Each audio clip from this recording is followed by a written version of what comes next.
Hello, and welcome to Hope for Felons podcast, where we discuss felons and everything in between. Your host for this show is Douglas Van Vliet.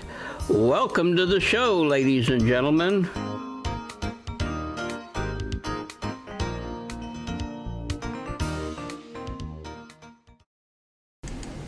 Hello, and welcome back again to another episode of Hope for Felons podcast, where we discuss felons and everything in between. Today, I want to look at, we're in November, we're almost at Thanksgiving time, and one of the things I always ask myself is, what are you thankful for? One thing that I have to say I'm thankful for is Hope for Felons Incorporated, to where we're able to share the news to people that need help, and I took a bus trip and visited one of my friends, and I gave out a lot of business cards on the way. People said, well, how do you know if a person is a felon? Well, this is really funny, but we know, I do, on how they will look when they come out of prison and what they will have with them.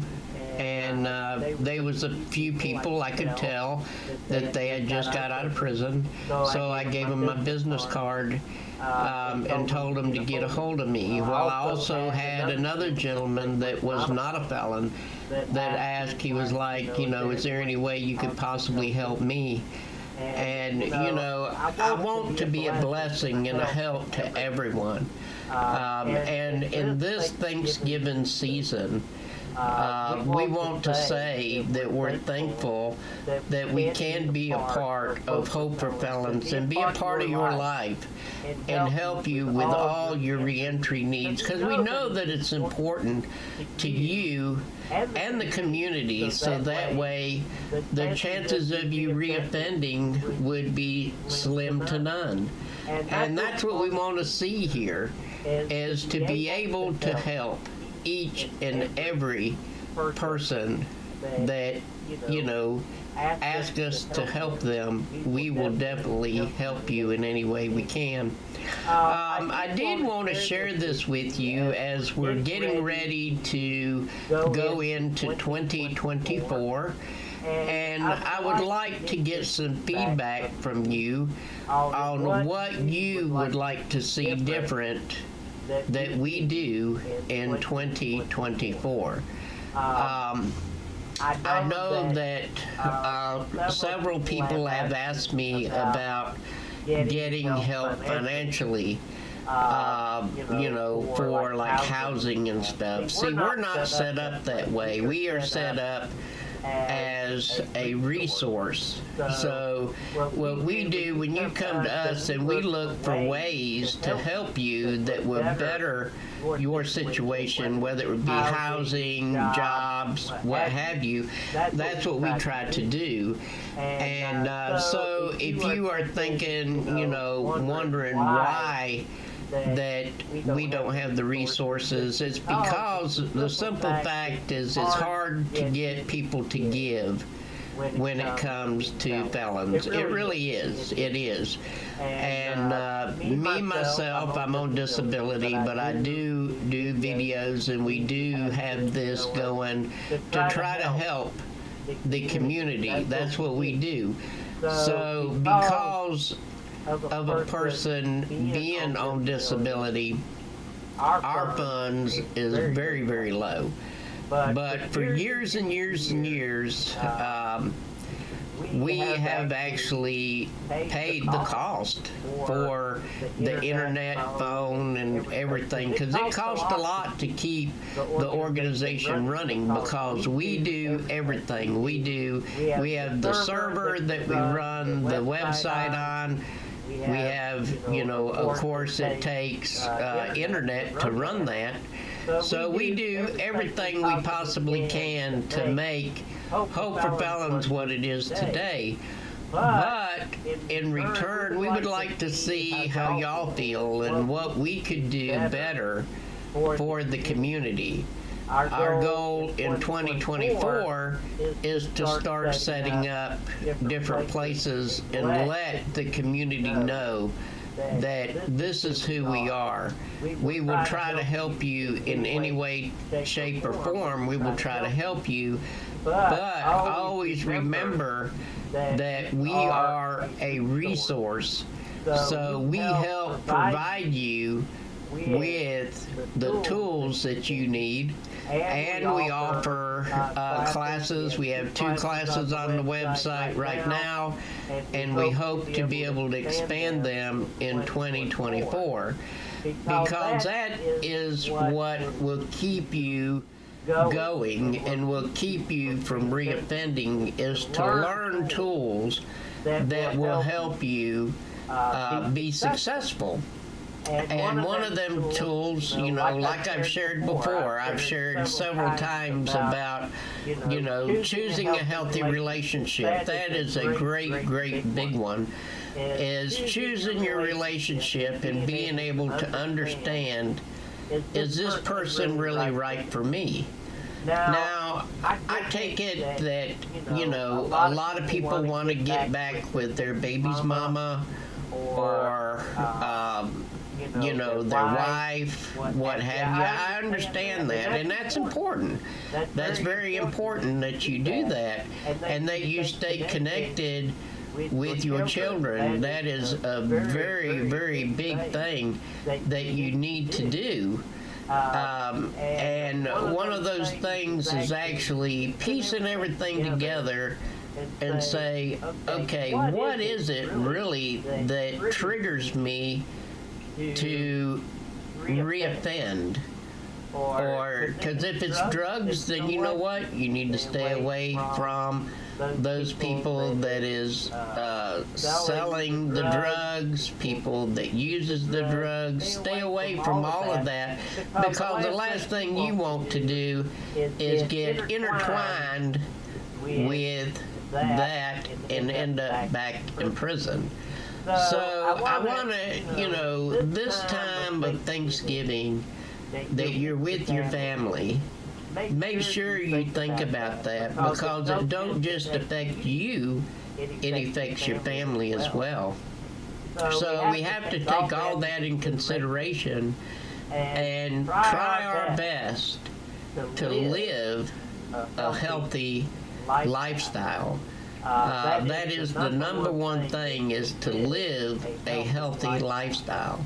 Drugs and being around those type of people is not going to concentrate on living a healthy lifestyle. That's a very unhealthy lifestyle, which can lead you back into prison. So always remember that this Thanksgiving season. Always remember, you're thankful for your children, you're thankful for your wife, whatever the case may be, your significant other, whatever the case may be, you have to ask yourself, is this a healthy relationship for me? Always remember that we're here. We're here 24 hours a day. I don't take any breaks. I was sick, but I'm feeling a little bit better now, so I want to do that. I want to share as much information as I can with you.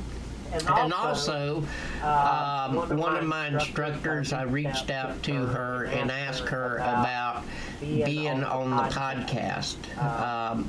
She's actually she's teaching sociology, and she is very, very good at what she does.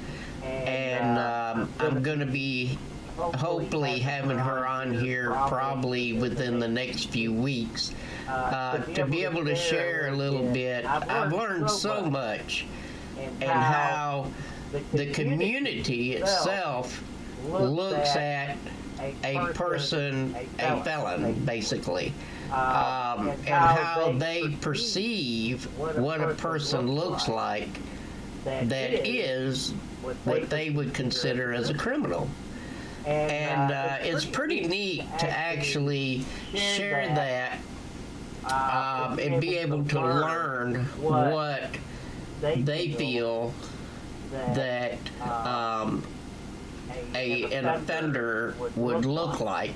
I was like, oh my goodness, I never looked at stuff like that before.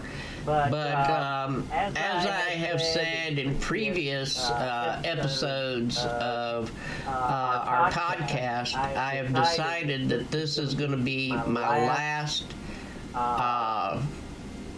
semester of school because I need to be able to focus more on Hope for Felons.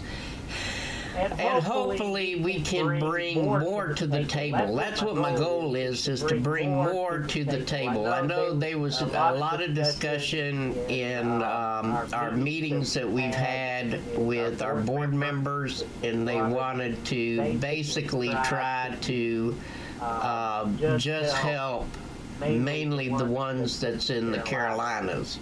And they wanted me to sort of shrink it down because I know before I've been doing the whole United States. But folks, I'm telling you, there's so much need out here that it's really hard to get everybody the help they need in the whole United States. But we've been doing that. We've been doing whatever we can because I have a judge in Tennessee that wants me to help offenders. And, the people that's going through his courtroom, he wants me to help and make sure that they get the help they need. And if they need to do extra stuff for their probation. They asked me, they said, hey, would you be willing to let this person do their work with you? And I'm like, you know what? I don't mind that. I don't mind it. So we actually, you can look up there on the screen, and it shows our email address, our phone numbers, and everything. So if you need to get in touch with us for anything, please feel free to reach out because we'll do everything in our power to help you to be successful in your reentry. Now, if you've been a felon and, you've been out for years, but you need a little bit of help, let me know. Let me know, because not everybody that's going to need help just when they're released. Some don't need no help at all. Some have a lot of support, so they don't need to ask us for any help. But then we do have people that really needs help to call on us and ask us for help. Now, we was getting a lot of offenders from the female prison that I know that is on the website where we had went to and spoke and really had some great success. But, excuse me. But right now, we're going to try to do more work on like halfway houses. We're going to start going to halfway houses and speak and try to get them, the people that are just coming out. These are the people that we need to target, is the people that's at the halfway house that need help. And if I can be of help to anyone, if anybody knows me that good, they'll know that I will do my best to make your reentry successful. So I don't want to take much of your time today, but I did want to share that with you because I felt like that there's a need there especially because, Thanksgiving's coming up. You're going to be mingling with family, friends, everyone. Always remember, be safe. Don't do anything stupid that would land you back in prison. Do not. It's not worth it. You're talking to somebody that has been there and done that. Prison is no place for anyone. And if I can be of any help, I definitely will. I was speaking the other day to a probation officer. He's the head of the federal probation in Winston. And I was asking him, some questions because taking our class that we're taking, corrections, one of the things that was brought to my attention was the one that's over everything, the instructor. He basically, he was a former probation officer, state probation officer in North Carolina. And basically what I was trying to get at for the federal probation is how do they choose what officer that you are going to be assigned. Because I figured that, that was one thing that I was really curious about is how a person is assigned. And that's something I will go in later in detail about. Because I think it's interesting, and I think everybody should know that's on probation should know how the process works.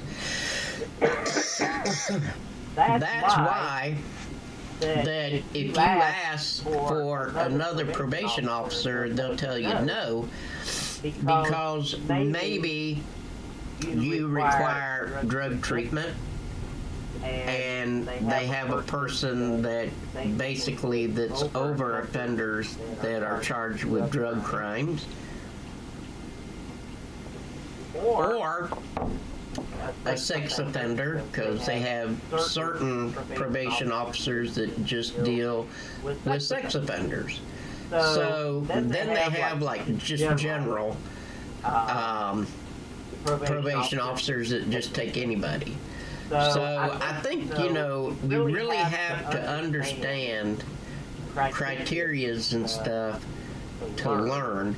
And I mean, I know that several people has contacted me and say, oh, my probation officer is no good at all. Now, everybody that knows me knows that I deal with more federal inmates coming out of prison. That's what I do. But I will take state, offenders as well. But I take a lot of federal offenders that have just been released from prison. We have more resources available for federal than we do for state offenders. Now, that's one of the things, I've talked to the chief of police in depth a few times about why is it that the book preaches reentry, but we don't give reentry. And he said it's all about the money. Excuse me. But I've noticed that they do not allow or allot that much money when it comes to reentry, and they should. They should. If all the textbooks teach is reentry, then why are we not doing that? And I've said it before in other podcasts, well, why are we not doing that? Because we need to be. So, I just want you to take this Thanksgiving, and I hope everyone has a great Thanksgiving. I know we are. We're getting ready to have all of our cooking and everything done, and just be me and my mother this Thanksgiving. That's the way we normally do it, because we're the only family in North Carolina. It's just me and my mother. So I can't wait for Thursday to get some good ham and scalloped potatoes. Oh my goodness. But anyway, we need to start thinking though, far as Thanksgiving goes, and make sure that we are not around the wrong people, that we stay on the right track. It's very important for you as an offender that's just getting out of prison, even as far as your probation officer goes. It's very, very needful that you stay clean. If you see that someone is doing something they shouldn't, walk away. Just walk away. And if they know you, then they know that you don't want trouble. So just remember that. Just remember what I say. And I want to thank everybody for allowing us to help you that did this year. And we pray that in 2024 that we'll be able to service more people and help more people in the community. Thank you, and God bless you, and there is hope for Felons.